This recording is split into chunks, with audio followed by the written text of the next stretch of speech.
family foundations are typically run by actual family members versus a professional who's hired out to do that. The new generation comes on who are like, hey, we care about climate issues. We need to invest accordingly to that. And they're having difficulties with their existing relationships with advisors and consultants because they don't really understand it.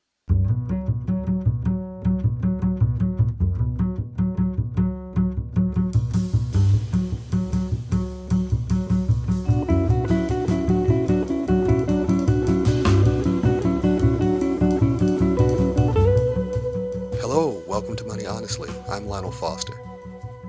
This episode of Money Honestly, even more than others, is driven by cold, hard math. Private foundations are tax-exempt entities that serve a charitable purpose. In the U.S., they have about $1.5 trillion in assets under management. How much, you may wonder, are they required to spend on mission-driven activities each year? All of it? Half of it?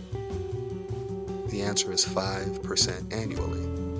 Which is why my friend and guest Rodney Foxworth is helping these organizations think through the other 95% and whether that part of their operations will look like every other profit-maximizing pool of money or something that also supports their charitable mission.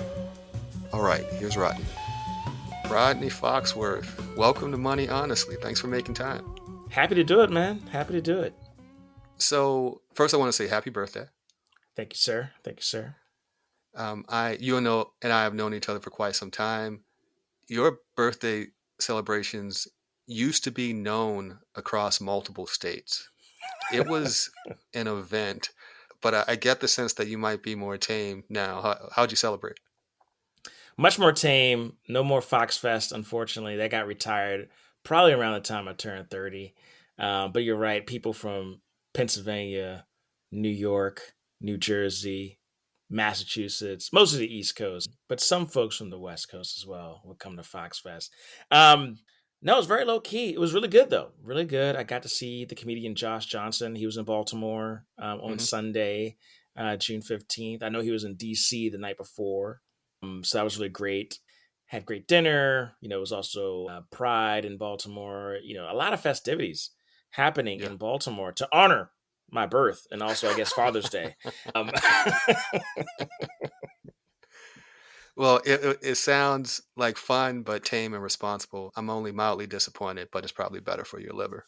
Yes, much more so. Much more so. Before we really get into it, I also want to address, Rodney, your name sounds made up. Okay, it's got worth in it. You work in finance. If you sound like a character in a novel where the novelist got a little too cheeky leaning into indicating what this character might be about. What's it like living with that name, man?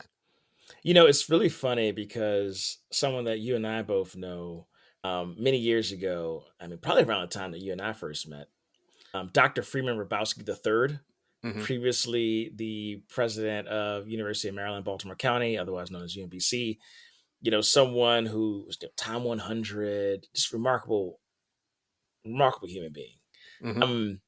But I remember when we first had a conversation, he and we were at a dinner, and I think I was, 20, 21, something like that. And he says, wow, your name sounds quite, prestigious.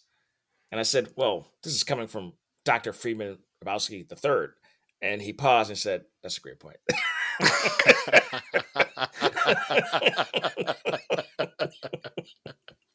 I call you Fox. Fox, what's your money origin story?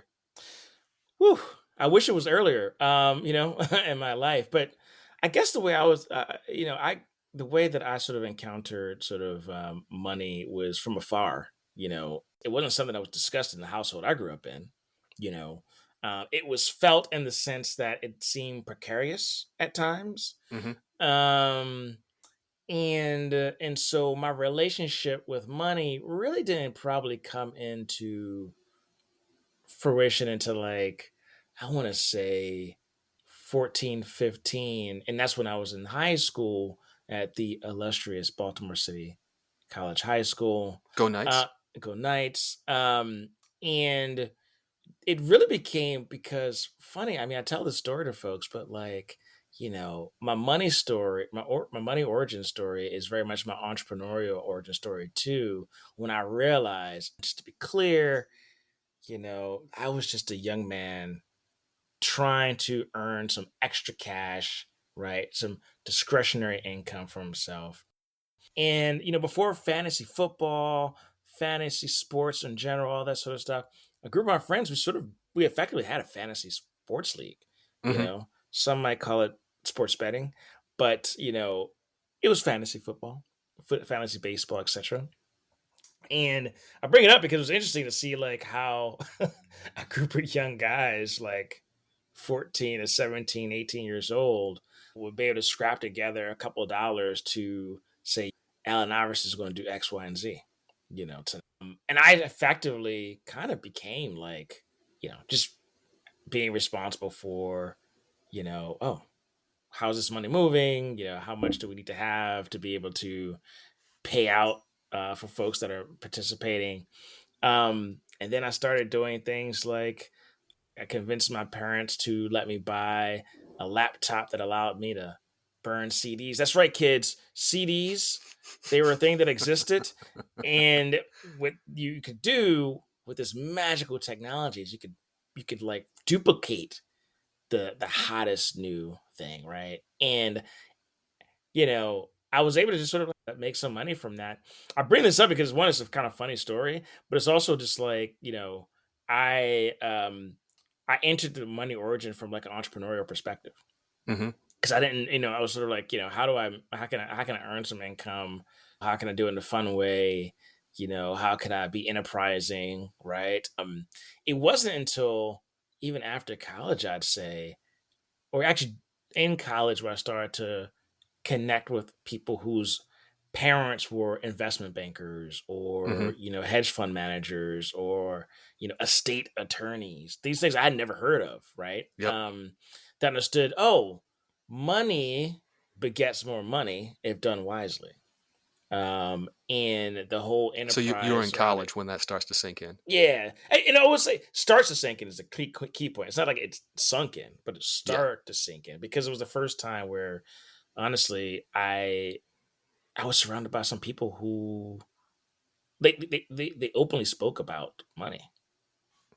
That was a new experience for I me. want to pause right there. You were surrounded by people who openly spoke about money. It sounds like that was not done in your household growing up. So say more about what the culture, what the norms around money and finances were growing up. Yeah, I mean, really didn't talk about it at all. You know, it was more of a visceral experience. And what I mean by that is, it was like, oh, we might, uh, oh, we might want to do X, Y, and Z, or I, as a kid, might have wanted to do a particular thing, but my parents weren't made decisions not to do it because of money. Like I didn't know the rationale behind it at the time, but it was more of sort of like seeing the behavior, and it wasn't adverse, it wasn't negative at all. I don't want to make it seem like that was a negative thing for me, but it was really being to see like my parents were very conscientious about when a lot of folks were getting Timberlands and Nikes and all this stuff. Young Rodney Foxworth Jr. was not getting any of that stuff. you know, um, which I think part of that though, Lionel, was also about the discipline when you don't have a lot of it or access to it. And so for me, I think that both created an insight in terms of like the discipline around it, but also didn't create the context for me around, you know, not just going through savings, but how do you then start to think about investing, and then how do you think about compounding? I will say though, and it's actually I'm just realizing this though. I should go back and point out that my mom, did open up a savings account for me when I was a kid that I Hmm. couldn't touch, that I was only able to have access to once I graduated high school. The idea of compounding, right? And like again, being disciplined around money. That was something that after, once I had access to it, I understood it a bit more. What do you do for a living now?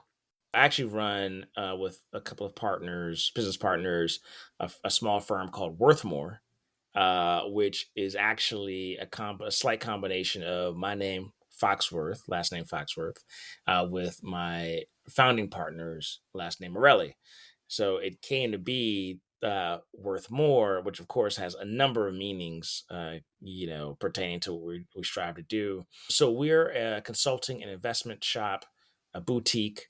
We work mostly with foundations, philanthropic institutions, families that have some sort of charitable purpose, or want to create some kind of good in the world. But what that also translates into is using the fullness of their balance sheets to do that. So, just Hmm. as a piece of context for people who might not be aware of this, for example, a private foundation in the U.S. is only required by the IRS tax policy to distribute 5% of its assets on an annual basis. Not to be confused with a not-for-profit entity that raises money, from individuals like you and I, for example. Hmm. Um, Private foundations have this requirement to distribute 5%, but that So oftentimes, just to help with that distinction a bit yeah, more, when you think about the grant making world, the private foundations you're mentioning are more likely to be the grantor, and the nonprofits, especially service providing organizations, are more likely to be the grantee.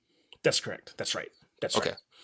And so what a lot of folks might not realize though is, again, that 5% is really important, because that could mean that, for example, a foundation is using 5% to make grants to Hmm. not-for-profit institutions that are, say, fighting back on issues that lead to incarceration of young people in their state, while at the same time investing a portion of the 95% of their assets into private prisons. Mm. And so there's a massive conflict there.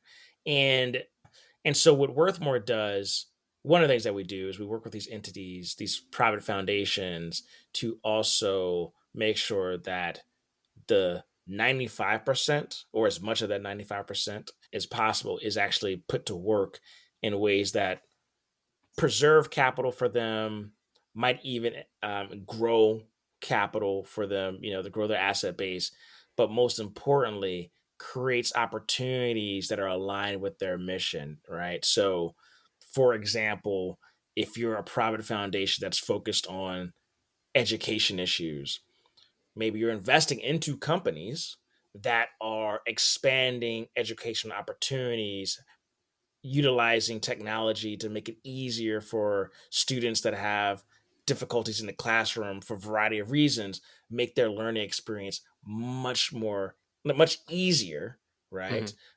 As an example. So, or, we had a client where they invested into an AI company, Hmm. which, AI has a lot of it raises a lot of interesting questions, but they invested into this company principally because they was focused on developing ethical AI that could be deployed to support individuals and institutions that were most at risk from cyber attack and physical harm, given the nature of their work, right? Hmm. Whether they were focused on migrant issues, or supporting reproductive health matters, right? Which oftentimes put those individuals and those organizations in some really dangerous situations, right? So those are sort of things that we do at Worthmore. And for example, that investment in the AI company that you mentioned, what I was imagining, tell me if I'm right, is this is an investment designed to yield a financial return as well as positive social and public spillover effects. That's right. That's right. Okay. Okay. That's So right. this is not a grant. This is truly an That's investment. right. That's right. Got it. Many of these private foundations are quite sophisticated in a lot of their operations. And this is me playing devil's advocate. Why do they need an advisor like you to help shape these investments? Yeah, I mean, so a big part of it, Lionel, is because, frankly, the traditional, or maybe let's say conventional financial um, system, you know, doesn't actually ask questions about aligning mission, impact, values with financial return. And so it's actually what I found is that it's really, really difficult for folks who have been trained one way to look at Mm, explicitly focusing only on financial return to be able to apply a broader perspective on things. I've actually, I do some guest lecturing at universities quite often, and one of the things I've encouraged, a lot of graduate students who are entering space like this is that this sort of space to be able to look at the combined financial return with societal good to make it simple requires a multitude of skill sets that this is not to discount others' skill sets, but it's you need to be a political scientist, an anthropologist, hmm. right, a philosopher, and a mathematician, Yeah. right. You've got to be all those things.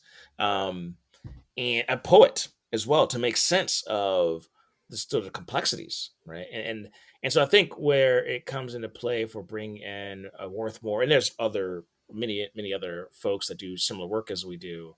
It's really to to be able to bring in a set of expertise and perspectives that are quite interdisciplinary, Yeah. right? That allow an institution to be able to look at questions differently. And by the way, what oftentimes happens is I have advised a number of family foundations, in particular, they're private foundations.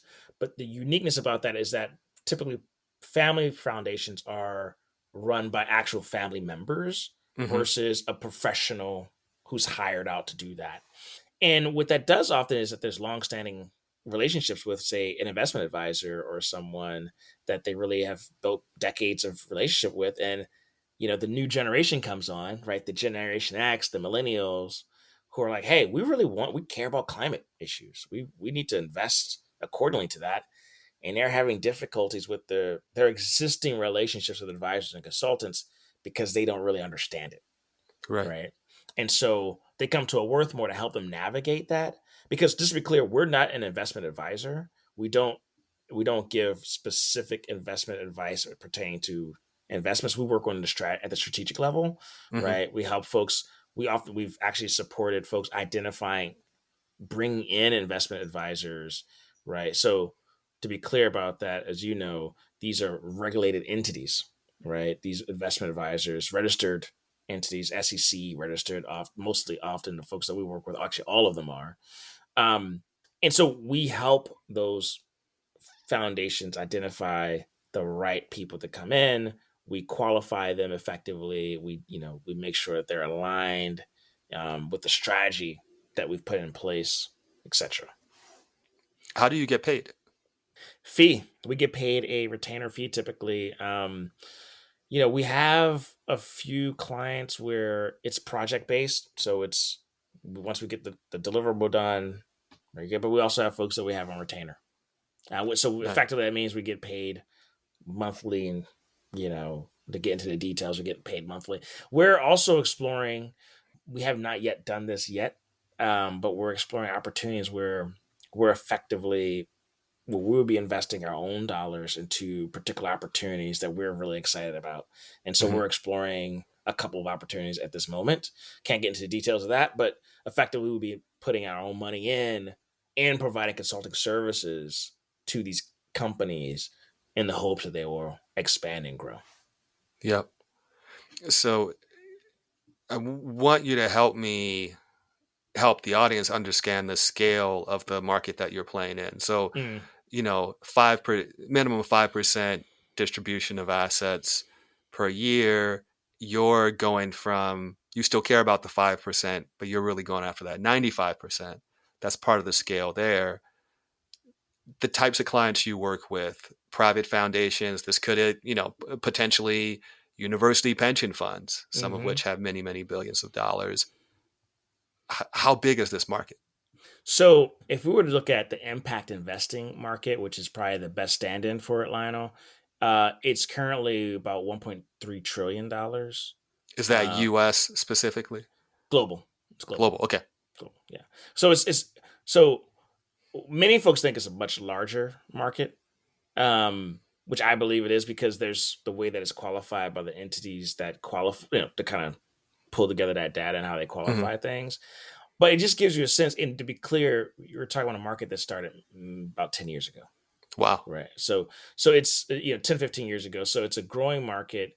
And I will say that so much of it is really about like the next generation. And it's so wild, man, because I just had my 41st birthday and it's so funny to me.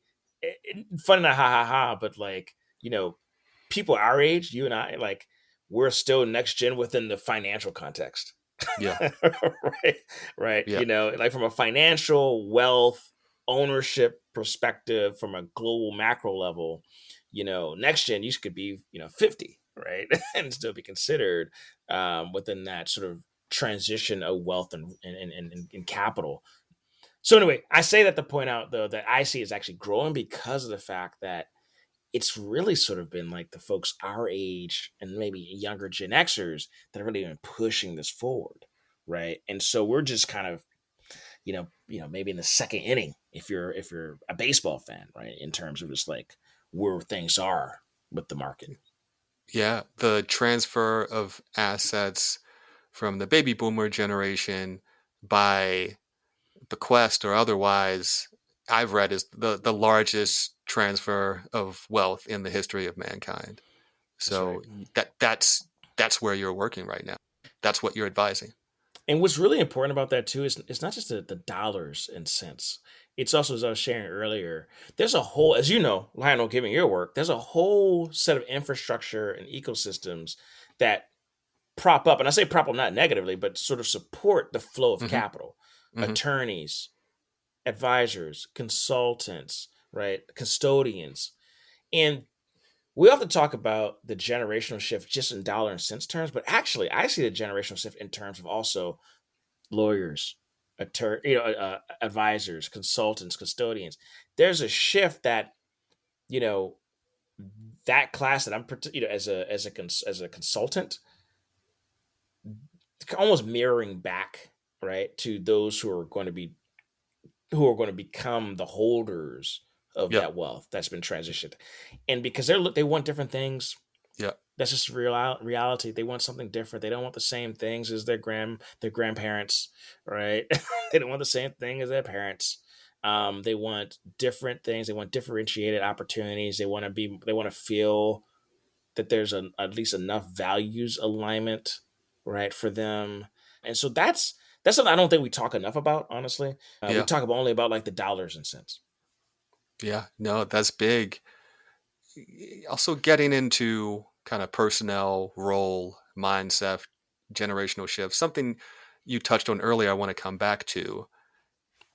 In my experience, when you're working with an institution with a large pot of assets, like a family office or like a pension fund, whatever the skill set in the interest of the front facing staff. So you Mm, could be an educational institution. You need to have a certain mindset around education. You might have, you all are the ones who write the mission statement. So whatever their orientation, the people who manage the pot of money on the back end, they probably don't come from exactly the same world. They don't have that training. And to some extent, they could do just as well if they did not work at a mission driven organization. Their skill set and their mindset might port over one for one without any trouble. The people who manage hmm the money don't necessarily speak the same language as the people running the front facing operations. Is that something you see as well? Not only do they not speak the same language, it's quite intentional. I just co-hosted a conversation among about 25, 30 decision makers in philanthropy and impact investing.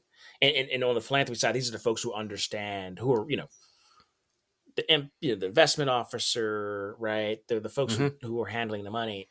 And one of the things that we sort of, it's not, no, people listening to this one are like, oh, that's so funny. But the reality is that, like, oftentimes, particularly at the large institutions, the people you're talking about, the folks in the front end, the ones who are managing like the mission, typically through grants, etc., Yep. they might be in an entire different building, Okay.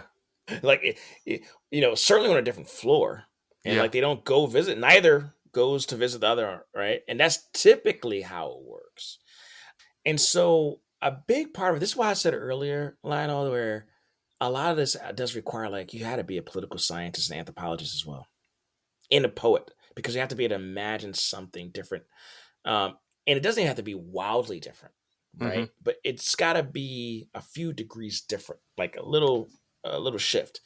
Because to your point, oftentimes the folks managing the assets are the mandate for them is to manage and grow the assets, Yep. and that's how they perceive it.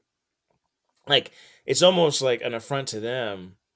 Oftentimes, not for everyone, when you suggest their role is something different, Mm-hmm. right? Because that's just not how they've been trained.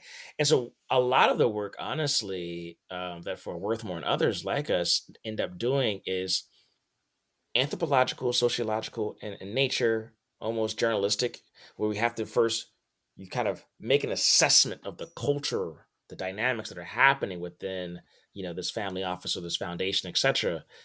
Um, and then you kind of work to positively disrupt those norms and patterns, Yeah. right? Holding hands, right? Which again, from a traditional or conventional standpoint, as like folks doing this type of work who aren't concerning themselves with these questions, that's a whole body of work they don't have to consider, quite frankly, Right.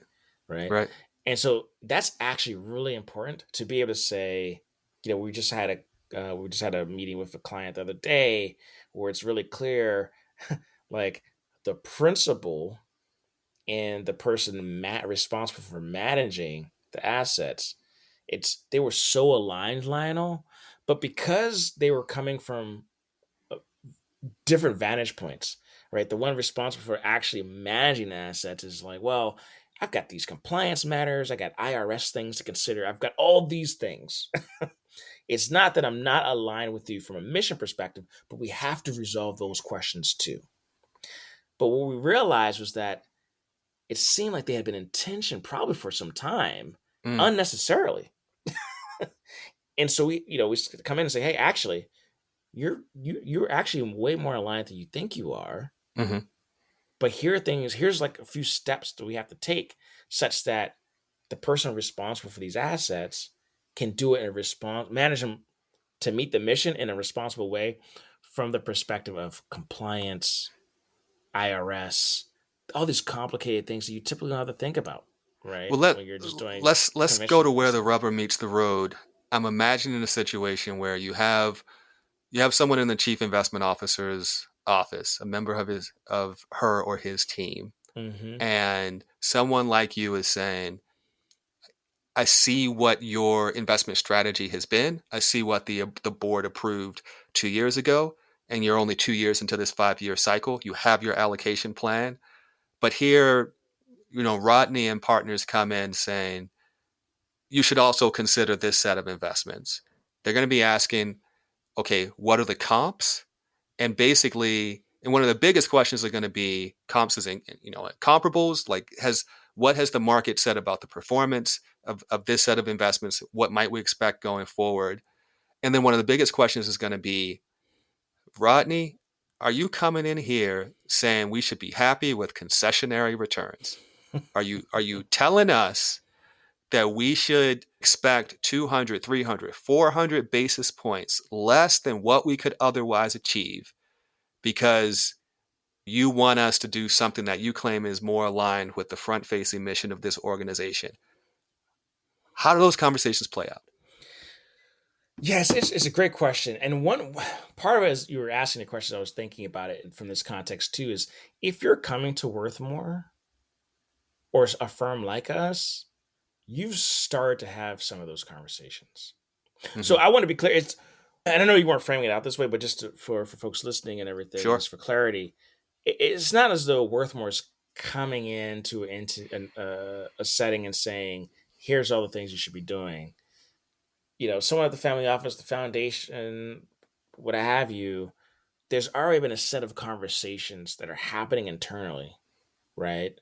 Where maybe, to your point, instead of them being in year two of a 5 year plan, they actually just finalized. They've Okay. completed, Okay. right? They've completed. That's typically, or they're starting from the start. right? So they Yep. need someone to support them on creating an investment belief statement, an investment policy statement, right? Aligning their, oftentimes it's either finance committee or investment committee or combined, depending on how people structure things.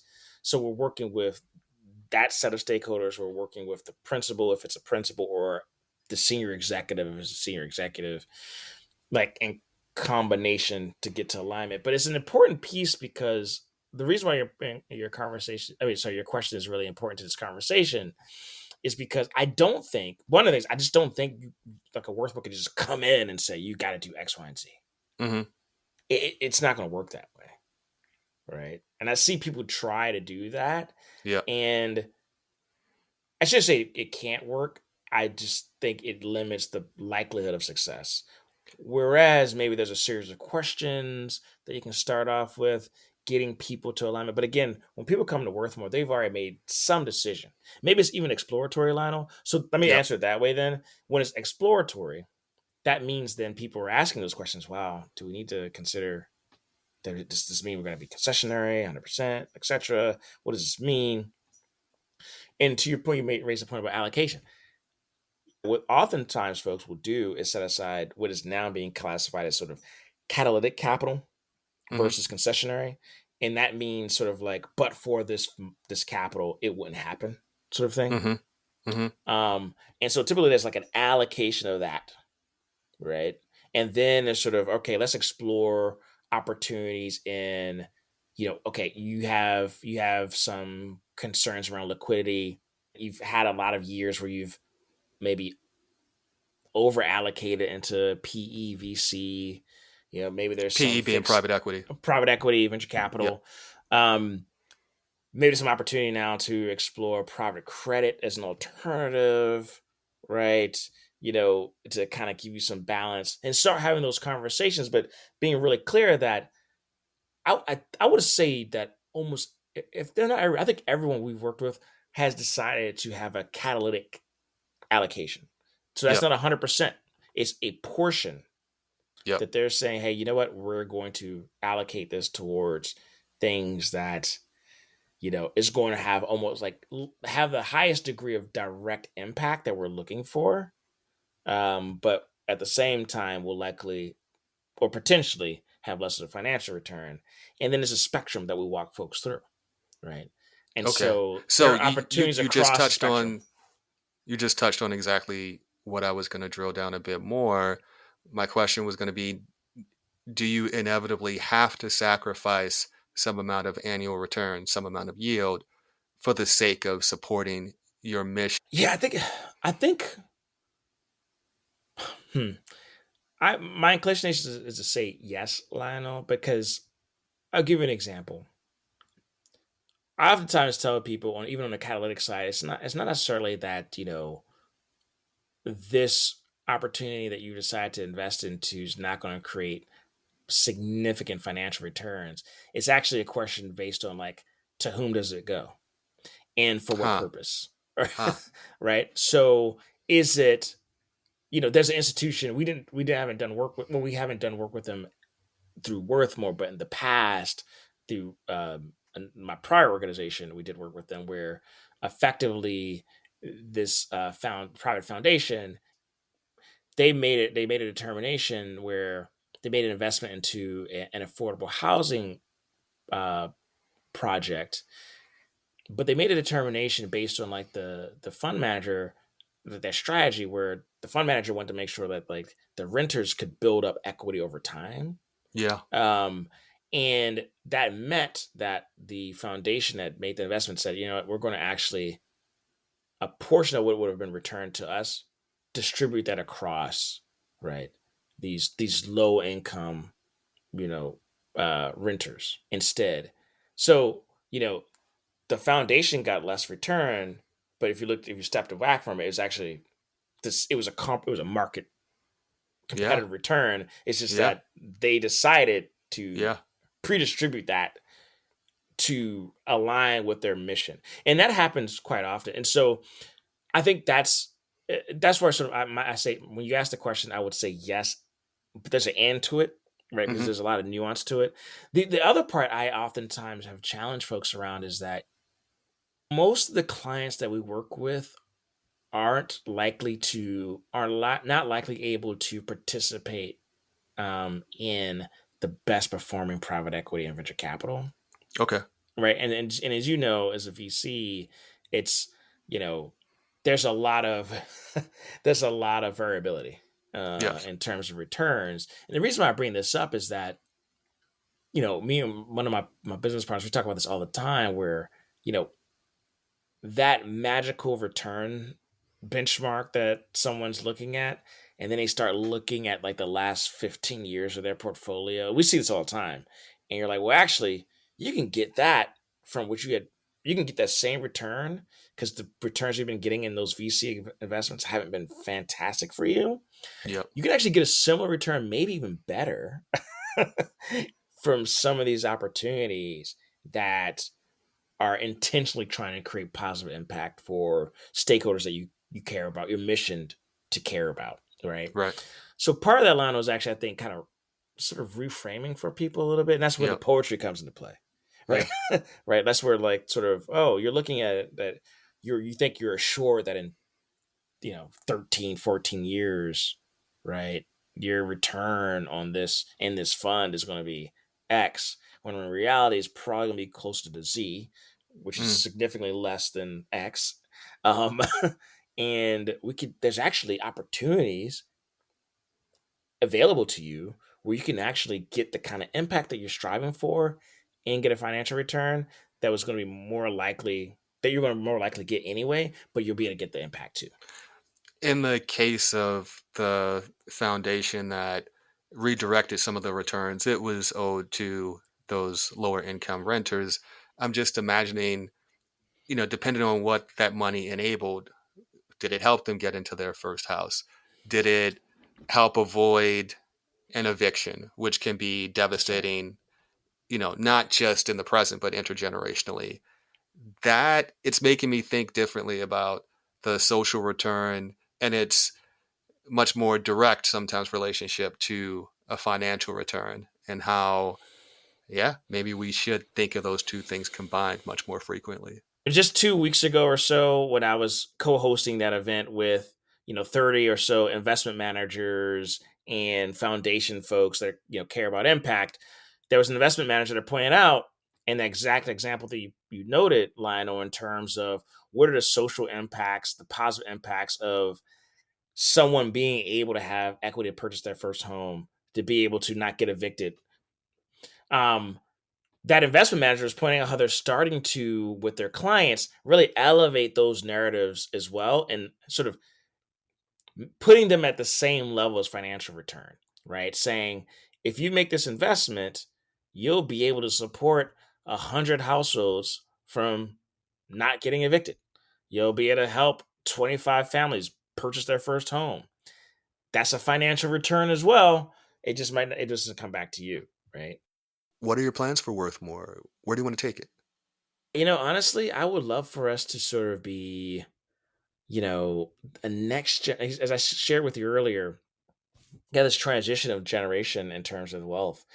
You know, I would love for Worthmore to effectively be, for this next generation, like the next their version of, say, a Blackstone, right? Where we're sort of over time, and that's honestly that's going to look a lot different than what Blackstone looks like today. By the way, just given like that, as you know, technology, the shifts, things that can be done with AI and other technologies that things will look different.